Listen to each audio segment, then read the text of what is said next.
নমস্কাৰ মৰমৰ ছাত্ৰ ছাত্ৰীসকল মই প্ৰাঞ্জল আৰু তোমালোক আটাইকে মই ইকক্সালৈ স্বাগতম জনাইছো ছাত্ৰ ছাত্ৰীসকল যোৱাটো ক্লাছত আমি 12 নম্বৰ অধ্যায়টো সমাপ্ত কৰিলো আৰু আজি আমি পুনৰ লগ হৈছো হি এটা নতুন অধ্যায়ৰ সৈতে যাৰ নাম অনুপাত আৰু সমানুপাত এটা ছাত্ৰ ছাত্ৰীসকল তোমালোকৰ মন যোৱা নাই নে এই অনুপাত আৰু সমানুপাতনো কি তাক জানিবলৈ আহা তেন্তে ছাত্ৰ ছাত্ৰীসকল পলম নকৰি আমি এই অনুপাত আৰু সমানুপাতৰ বিষয়ে কিছু কথা অধ্যয়ন কৰো আৰু ইয়াৰ অংকবোৰ কৰিবলৈ চেষ্টা কৰো আহা তেন্তে ছাত্ৰ ছাত্ৰীসকল ইয়াত মন কৰা আমাক কি কৈছে যে দুটা ৰাশিৰ মাজত হৰণৰ সহায়ত কৰা তুলনাক অনুপাত বুলি কোৱা হয় আৰু ৰাশি দুটা যদি a আৰু b হয় তেন্তে হিহঁতৰ অনুপাতক আমি a অনুপাত b বুলি লিখা হয় আৰু ইয়াক আমি কেনে ধৰণে পঢ়ো a অনুপাত b বা ইংৰাজীত ক'লে a:b বুলি পঢ়ো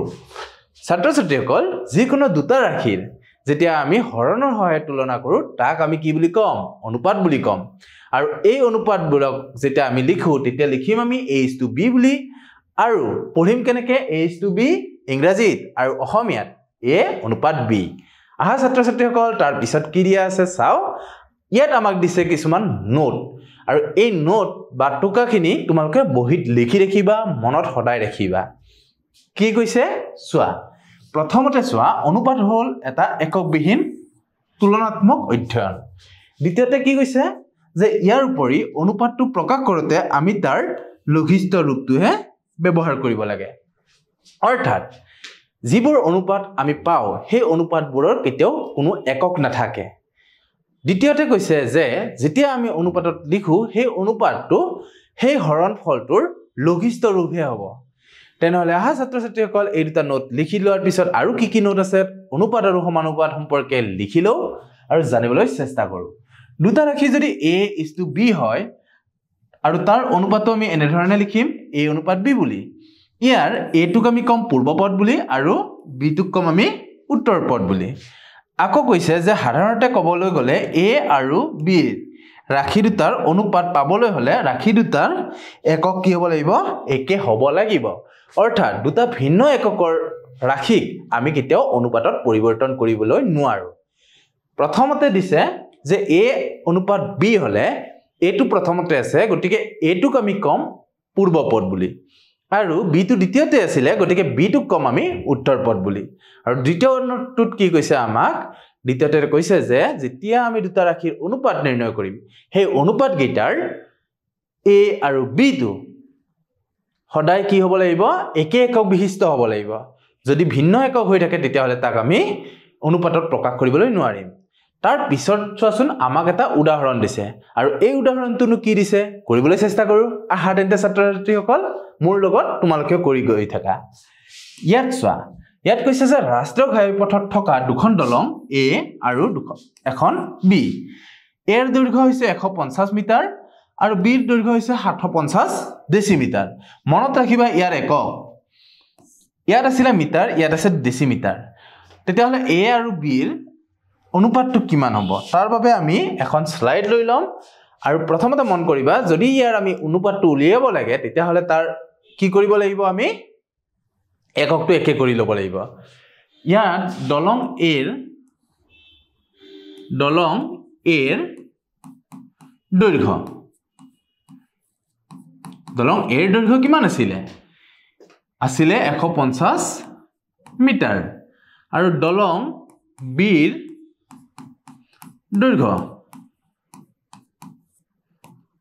দৈৰ্ঘ্য আছিল কিমান 750 ডেসিমিটাৰ আছিল 750 কি আছিল ডেসিমিটাৰ আৰু যদি ইয়াক আমি ডেসিমিটাৰটোক যদি আমি মিটাৰলৈকে কনভাৰ্ট কৰি দিও তেতিয়াহলে আমি ইয়াক কম 75 মিটাৰ বুলি কাৰণটো লিখিম আমি 1 মিটাৰ সমান 10 ডেসিমিটাৰ তো আমি এনে ধৰণে জনাই দিব লাগিব এতিয়া ইয়াৰ যেতিয়া অনুপাতটো উলিয়াম এতেকে নিৰ্ণয় অনুপাত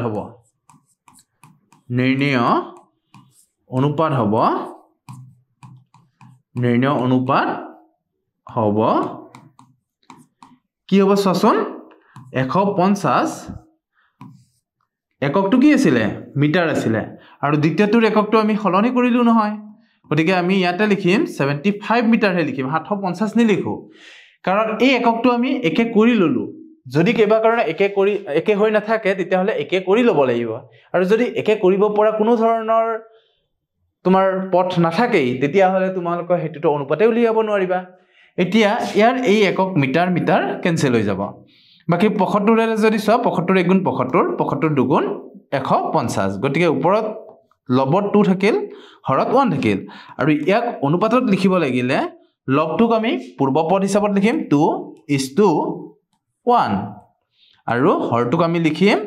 উত্তৰ পদ বুলি গতিকে ইয়াৰ উত্তৰ হৈ গল 2:1 বা 2:1 আহাসন ছাত্ৰ ছাত্ৰীসকল তাৰ পিছৰ প্ৰশ্নটো আমাক কি দিয়া আছে চাও ইয়াত আমাক কৈছে শ্ৰাৱন্তী আৰু অহল্যাৰ মাকে ক্ৰমে 500 টকা আৰু 1000 টকা খৰচ কৰি বিহুৰ অনুষ্ঠানত এখন চাহৰ দোকান দিলে আৰু অনুষ্ঠানৰ শেষত তেওঁলোকৰ মুঠ লাভ হল 1200 টকা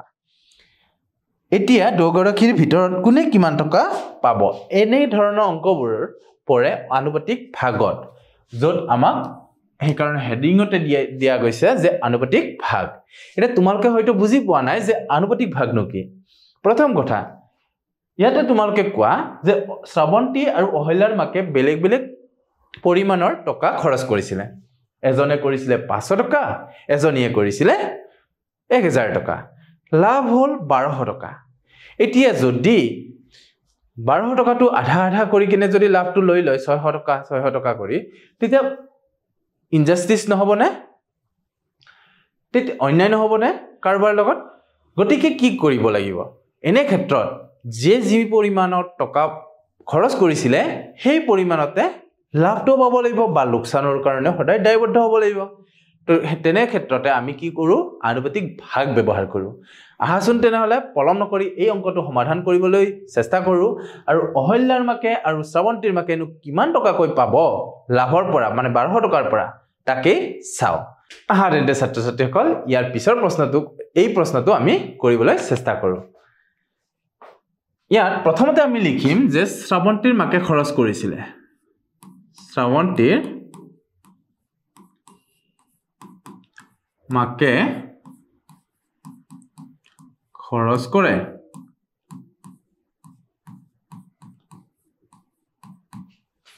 কিমান টকা খৰচ কৰে শ্ৰাৱন্তীৰ মাকে 500 টকা আৰু অহল্যাৰ মাকে কিমান খৰচ কৰে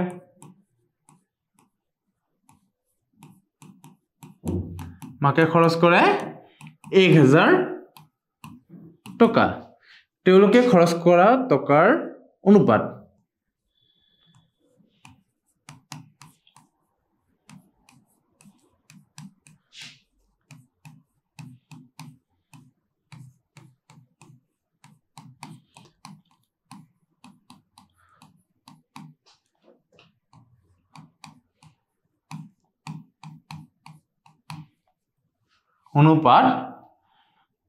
কিমান আছিল 500 টকা আছিল শ্ৰাৱন্তীৰ মাকৰ আৰু 1000 টকা আছিল অহল্যাৰ মাকৰ কটাকটি কৰিলে 500 গুণ 500 আৰু 500 দুগুণ 1000 মানে 1/2 বা এটো ক'ব পাৰো আমি 1:2 তো 1:2 হিচাপত কি হৈছিল তেওঁলোকৰ খৰচ কৰা গৈছিল এতিয়া তেওঁলোকে মুঠ লাভ কৰে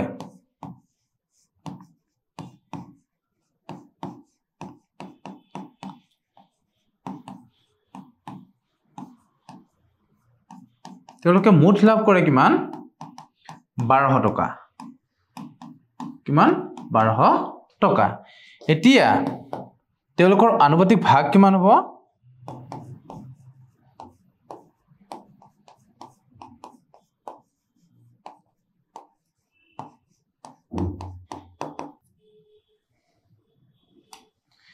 আনুপাতিক ভাগ হিচাপত শ্ৰাৱন্তীৰ মাকে পাব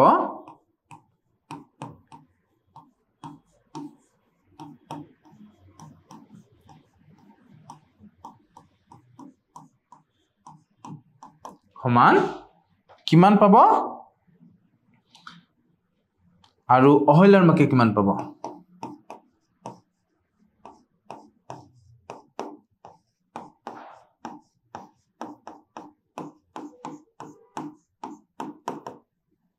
কিমান পাব চোৱা শ্ৰাৱন্তীৰ মাকৰ এই অনুপাতটো কিমান আছিল 1:2 আছিলে এই পূৰ্বপদ আৰু উত্তৰপদক যোগ কৰা হেতু হৰ হিচাপত লিখিবা মানে একেদৰে 3 তো ইয়াতেও আমি 3 লিখিম তাৰ ভাগত অৰ্থাৎ শ্ৰাৱন্তীৰ মাকৰ কথাটো আগত আছিলে গতিকে পূৰ্বপদ হিচাপে আছিলে শ্ৰাৱন্তীৰ মাকে কিমান পৰিমাণ পাইছিলে 1 আৰু অহল্যাৰ মাকে পাব 2 হিচাপত যেহেতু উত্তৰপদ হিচাপে 2 আছিলে আৰু এটো কি কৰিম মই লাভখিনিৰ লগত পূৰণ কৰিম এটো যদি পূৰণ কৰো তেতিয়া কি পাবা এটো তোমাৰ ইনটু হৈ যাব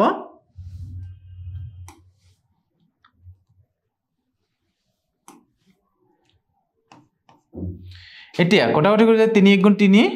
3 4 * 12 মানে 400 তো কিমান টকা পাব 400 টকা পাব 400 টকা কোনে পাব শ্ৰাৱন্তীৰ মাকে পাব আৰু ইয়াতে যদি পূৰণ কৰা 3 4 * 12 গতিকে 4 লগত 400 লগত যেতিয়া 2 টো পূৰণ কৰি দিবা তেতিয়া উত্তৰ পাবা 800 ইমান টকা কোনে পাব অহল্যাৰ মাকে পাব এটো হৈ গল তেওঁলোকৰ আনুপাতিক ভাগ অৰ্থাৎ 12 টকাটো এগৰাকীয়ে পালে 400 টকা আৰু এগৰাকীয়ে পালে 800 টকা তেনেহলে আহা ছাত্ৰ ছাত্ৰীসকল তাৰ পিছৰ প্ৰশ্নটো লৈ যাও এইবাৰ আমাক দিছে অন্য এটা টপিক এই টপিকটোৰ নাম হৈছে সমতুল্য অনুপাত এটা সমতুল্য মানে সমানতুল্য এটা সমানতুল্য মানে কেনেকুৱা ধৰণৰ চাওহাচোন এটা অনুপাতৰ পূৰ্বপদ আৰু উত্তৰপদক একে সংখ্যাৰে পূৰণ অথবা একে সংখ্যাৰে যদি আমি হৰণ কৰো তেতিয়া নতুন অনুপাত যিবোৰ পাম সেই অনুপাতবোৰক সেই অনুপাতটোৰ কি বুলি কয় সমতুল্য অনুপাত বুলি কয় আহাচোন তেনেহলে ছাত্ৰ ছাত্ৰীসকল এই সমতুল্য অনুপাতৰ বিষয়ে আৰু ভালকৈ জানি লও ইয়াত মন কৰা এটা অনুপাত দিছে 2:3 এটা 2:3 টো সমতুল্য অনুপাত তুমি চোৱা এই দুইটোৰ লগত কিমান পূৰণ কৰিছে 4 পূৰণ কৰিছে 3 লগতো 4 পূৰণ কৰা নাই নে 2 4 গুণ হৈ গল 8 3 4 গুণ হৈ গল 12 গতিকে 8:12 টো হৈ যাব 2:3 সমতুল্য অনুপাত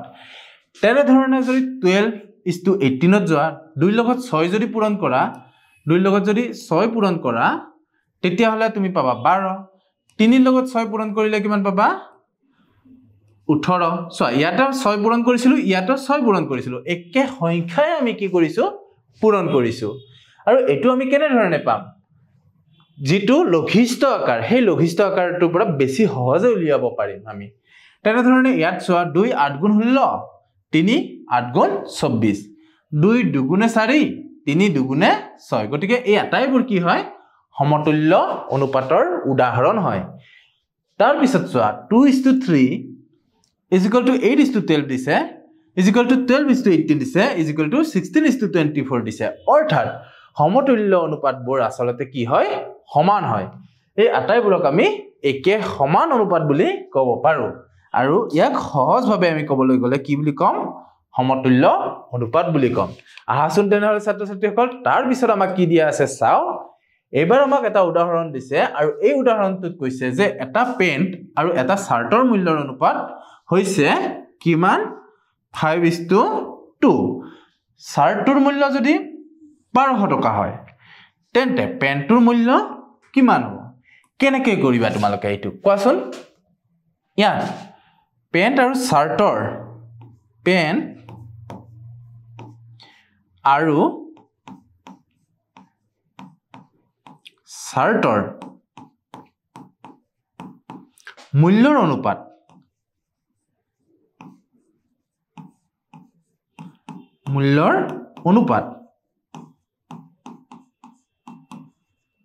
পেন্ট আৰু শাৰ্টৰ মূল্যৰ অনুপাত কিমান দিয়া আছিল 5:2 দিয়া আছিল আকৌ শাৰ্টৰ মূল্য প্ৰশ্ন মতে আমি কম 5:2 = x:1200 ইয়াৰে কাষত লিখি দিয়া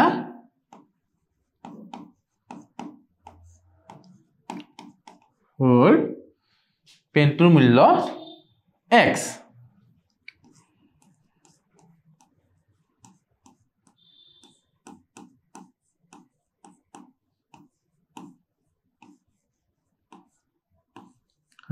x কাহত লিখি দিবা এতিয়া ইয়াক আমি কব পাৰো 5:2 মানে 5/2 আৰু এটুক কব পাৰো এনিমি x by 1200 এটা ইয়াৰ পৰা যদি x ৰ মানটো উলাই দিও আমি কিমান পাম 5 * 1200 divided by 2 পাম 2 ৰে যদি ক্যান্সেল কৰো 2 * 2 2 6 * 12 আৰু 0 0 6 5 গুণ কিমান হৈ গল 6 5 গুণ হৈ গল 30 আৰু দুটা শূন্য মানে পেনটোৰ মূল্য কিমান হ'ব 3000 টকা হ'ব তো এটো হৈ যাব আমাৰ উত্তৰ অৰ্থাৎ শাৰ্টৰ দামটো আছিল 1200 টকা আৰু পেন্টৰ দামটো আমি পালো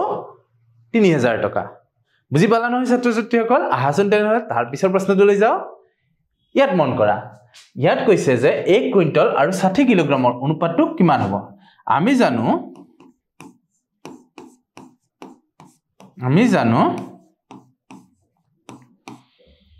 1 কুইন্টল 1 কুইন্টল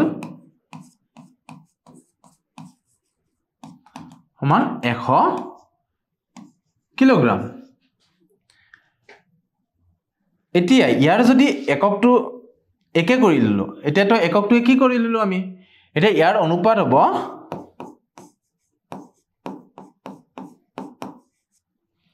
অনুপাত কি হ'ব 1 কুইন্টল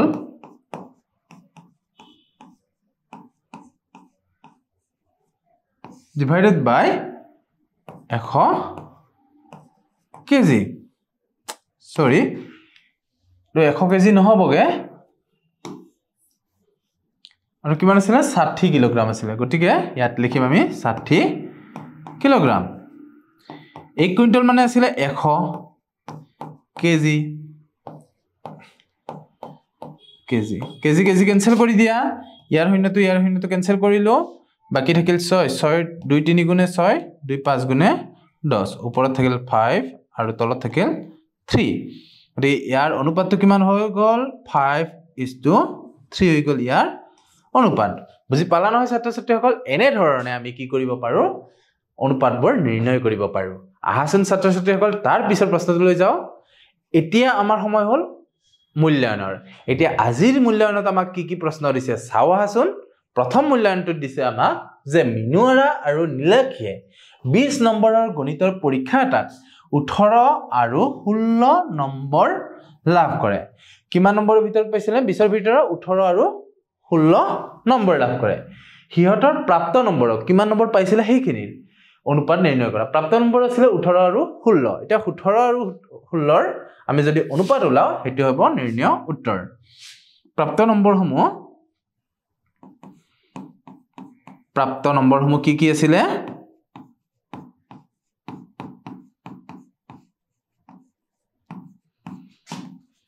18 আৰু 16 এতিয়া ইয়াৰ যদি অনুপাত নিৰ্ণয় কৰো ইয়াত লিখি দিবা যে নিৰ্ণয় অনুপাত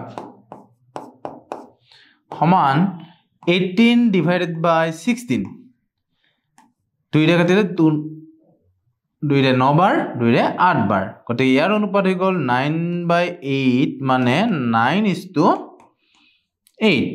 ইয়াৰ কোনো নম্বৰ বা অন্য বস্তু লিখিব নালাগে জাস্ট অনুপাতটো তোমালোকে লিখি দিলে হল কাৰণ অনুপাতবোৰ হৈছে একক বিহীন আহাচোন তেনেহলে ছাত্ৰ ছাত্ৰীসকল ইয়াৰ পিছৰ প্ৰশ্নটো কি দিয়া আছে তাকেই চাও আৰু কৰিবলৈ চেষ্টা কৰো আহা ছাত্ৰ ছাত্ৰীসকল ইয়াত দিছে যে পূজা আৰু মনিহাৰ বয়স ক্ৰমে 12 আৰু 8 বছৰ তেনেহলে হিয়তৰ বয়সৰ অনুপাত কিমান হ'ব ইয়াত তোমালোকে লিখিবা পূজাৰ বয়স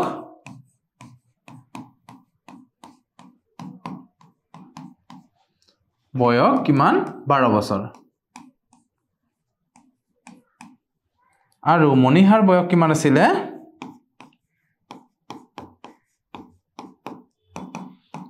8 বছৰ আছিল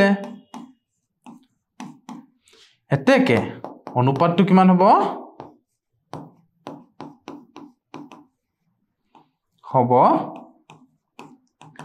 12 divided by 8 কাটাকাটি কৰিলে 4 ৰে 4 3 গুণ 12 4 2 গুণ 8 কিমান হৈ গ'ল 3/2 মানে 3:2 হৈ যাব ইয়াৰ নিৰ্ণয় অনুপাত তেনেহলে ছাত্ৰ ছাত্ৰীসকল বুজি পালা নিশ্চয় আজিৰ ভিডিওটো আমি ইমানতে শেষ কৰিছো অহাবাৰ পুনৰ এটা নতুন ভিডিওতে পুনৰ লগ হ'ম তেতিয়ালৈকে তোমালোকে ভালদৰে পঢ়া শুনা কৰি থাকিবা তেনেহলে ছাত্ৰ ছাত্ৰীসকল আজিলৈ তোমালোক আটাইকে ধন্যবাদ